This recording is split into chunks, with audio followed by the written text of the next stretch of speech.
Sociology में sleepy classes एक platform है यूट्यूब पर, उनकी सोशियोलॉजी की लेक्चर सीरीज फॉलो की। So I did a sleepy classes YouTube marathon.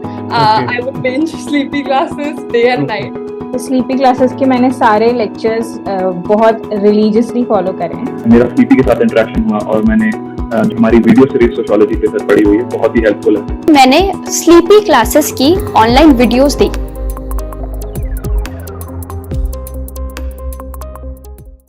Hello everyone, I'm Ananya. I've secured All India Rank 3 in this year's UPSC Civil Services examination. So before I go on to the videos, I just want to give a brief background about myself. I come from Telangana state and I've done my graduation in geography from Miranda House University of Delhi, and this is my first attempt at the UPSC Civil Services examination. So I have planned this whole series in 3 videos. The first video will be about a detailed strategy of the civil services examination, and the second video will be about my optional, that is anthropology strategy, and the third video will be about answer writing strategy. So let's start with the detailed strategy of civil services examination. The first stage in the UPSC civil services examination is the prelims. So for the prelims, the first part that I want to emphasize about is about the sources. My strategy regarding the sources has been a bit different from the usual. Usually it is said that you have to refer to limited resources and then revise them again and again, but I kind of refer to multiple sources for prelims, basically because I had this feeling that questions in UPSC prelims are becoming very unconventional, so probably a wider reading and a wider knowledge pool in this specific domain would kind of help me in eliminating the options in the actual examination, and that is how I kind of referred multiple sources. For instance, if there is a subject called art and culture, apart from the usual Nitin Singhania's book, I also refer to some other stoppers notes, and even for something like Lakshmikant, apart from something like polity, apart from Lakshmikant, I also refer to basic NCRTs from where few questions are also coming up. So in this way I kind of took up maybe 2 or 3 sources for every subject, and then I accumulated my knowledge in that particular subject. Apart from that, current affairs also becomes an extremely important topic, and for current affairs too I refer to multiple sources, not just PT 365's and monthly magazines, but also one particular source that was extremely helpful was Shunya ISS monthly material that they give to us, so that was also something that I referred to. So this is the broad thing about sources for prelims. Apart from that, I think another important thing for prelims becomes the previous year question papers and previous year questions. Previous year questions have to be analyzed in depth in order to understand what are the focus areas of the examiner as far as prelims is concerned, and also to understand the thinking of the examiner to put the right option.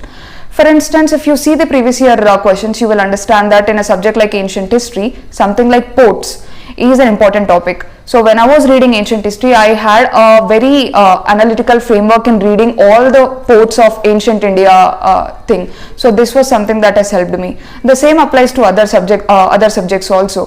For instance, as far as environment is concerned, national parks become important, and national parks is just not about the location of national parks, but also a wider reading and understanding about national parks. For instance, the species that are present, the states that are spread across, or the districts that are spread across, and what kind of climatic area they come under. So these are kind of the things I analyzed from previous year papers, and I kind of went about making my prelim strategy very specific. So, and also previous year papers are also important in analyzing to which level the questions may be asked. For instance, if we take something as science and technology, in 1 year they might give you a simple question about, for instance, say Li-Fi, what is Li-Fi, and then in the next year they might give you some 3 to 4 statements about Li-Fi.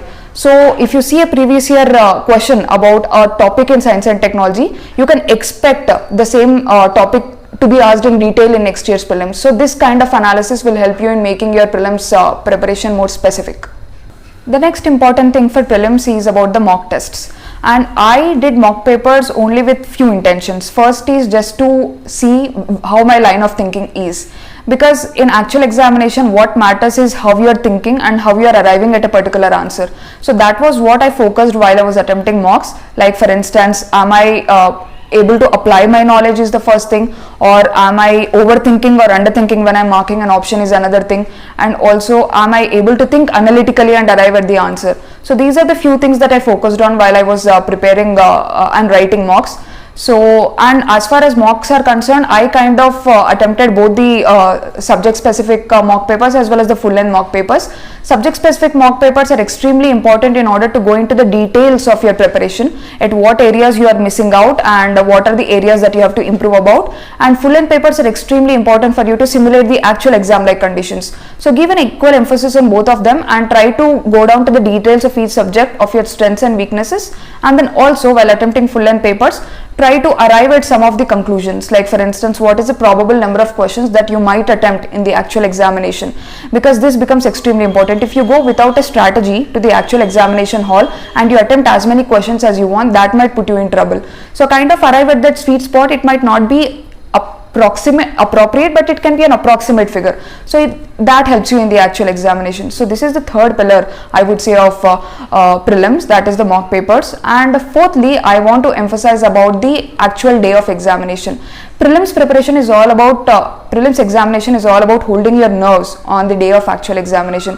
So while you have prepared very well in all the preceding months, it becomes extremely important for you to maintain your calm, composure, temperament on the actual day of examination. And also, even if you are not able to solve not more than 20 or 30 questions in your first iteration while you are attempting the prelims paper, keep calm and say to yourself that this paper is tough and it is going to be tough for everybody, and then slowly you apply your knowledge, you apply your application powers, and then arrive at an answer and attempt as many questions as you want.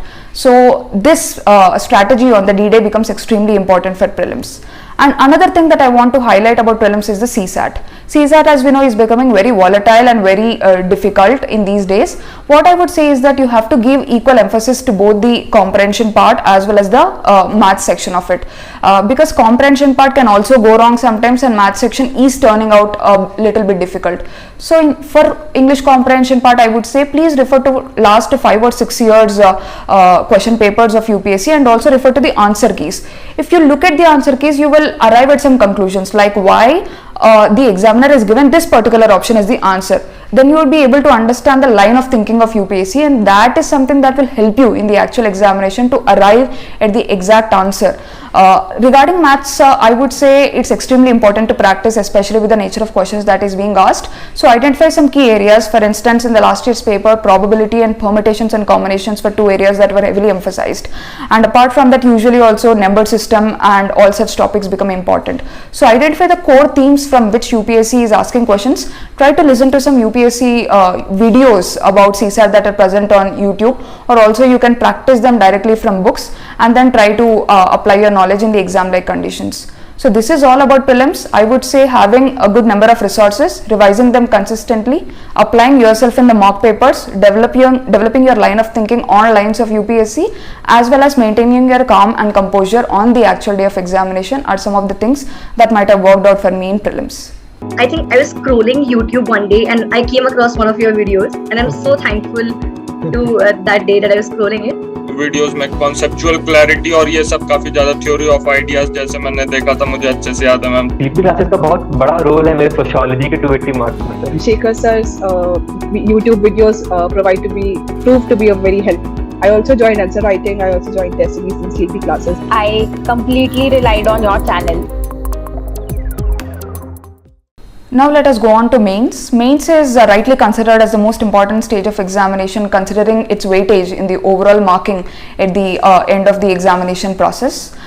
For mains, regarding the sources, I would say apart from the sources that have been referred to for prelims, the standard books, the reference books or whatever, I think there are few other resources that might help you in preparing good notes for mains. For instance, I refer to topper notes a lot. To mention, the Reddy ma'am's notes and Rushikesh Reddy sir's notes were extremely important for me in various subjects, whether it is in GS2, whether it is in GS3. I used their notes extensively to make my own notes. Apart from that, I also relied heavily on Vision IA's value added material. That is something that has helped me in understanding to which extent I should cover a topic. So that is also another resource I would like to highlight. Apart from that, Forum IA's Red books were something that I also used. For instance, for agriculture, that was one book that I used extensively. So this is something important for mains, that is to identify the right kind of resources and to understand to which extent you have to read for a certain topic.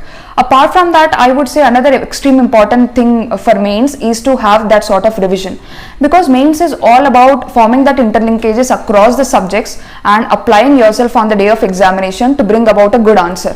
And for that to happen, I believe you have to have a many number of revisions, and only then you will be able to interlink your subjects across the spectrum. That is another thing. And apart from that, having short notes for mains is also extremely important, because you would see that initially when you make your mains notes, it tends to be bulky, rightly so, and then you have to condense your material to a shorter format, so that just before the days of examination it becomes extremely important for you to revise your notes. So that is something that I would like to emphasize upon, that is having short notes.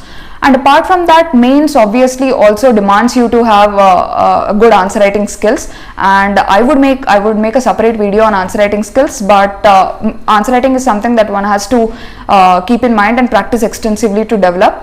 So these are few components that are extremely important for mains. And apart from that, regarding optional or answer writing strategy, which forms two major chunks of mains preparation, I would make a separate video on that. Post mains, I would also like to highlight a bit about interview. Interview stage, I would say, is one of the most trickiest parts, because you wouldn't actually know like which board you are going to get, or what are they expecting out of you, or how would you face yourself on the actual day of interview. So all these things, but you have to do what is in your control, and for that I would like to say DAF becomes extremely important. That is your detailed application form, which contains details about your hobbies, your extracurricular activities, or what are the leadership positions you held in your school, or your family background, your educational background, and all such things. So have a wider understanding about your DAF entries. It's not just about just reading your DAF and making 5 to 6 questions out of it, but explore your lines of thinking and understand your DAF entry in a 360-degree format. Link it with current affairs, so that you will be able to formulate n number of questions from your DAF, and that will be helpful for you in tackling the actual interview questions. Apart from that, another extremely important thing in interview is to just be honest and be yourself, because sometimes we tend to overcomplicate things. By mock interviews, we get a lot of guidance. Mock interviews are extremely helpful for you to build up your confidence and speak confidently, but sometimes too much guidance might hamper your natural thinking process and might interfere with the way you naturally give answers. So for that not to happen, you have to be confident about your abilities. You have to be as honest as possible on the actual day of interview, and speak very honestly. That is one tip that will help you in the actual day of interview. And the third thing in interview is to have that little adversity quotient, I would say, because at many times, especially I've seen this happen with myself too, the board members might kind of try to test your confidence to see how you are responding to a situation, or how you are coping up with the challenges. So for that, in that instance, you have to maintain your calm composure, even if you have not been able to answer 2 to 3 answers properly. Keep backing yourself and give the other answers confidently. So this is something that I believe they will appreciate very genuinely. And fourth is, it is also extremely important to differentiate between your mains preparation and interview preparation. What happens is that we tend to write answers in mains, and we think that when a question is posed to us in the interview, we usually tend to give a mains kind of answer in that thing, but that is not something useful in my opinion. For interview, you kind of have to develop a lot more overall rounded personality, in the sense that you have to display your values through your answers. You have to display your conviction, your passion for public services through your answers, and for that it is extremely important to have a wider reading also. Reading multiple newspapers or referring a same article from multiple sources is something that might build up your opinion, and that will also help you generate new ideas to speak to the interviewer board. So that is something that I also want to emphasize about the interview. So this is the detailed strategy I have given for you for prelims, mains as well as an interview, and I would like to thank DKT for providing me this opportunity to present my detailed strategy over here. In the coming videos, I would also like to talk about my strategy for my optional, that is anthropology, and I would also like to make a video on answer writing strategy. Thank you.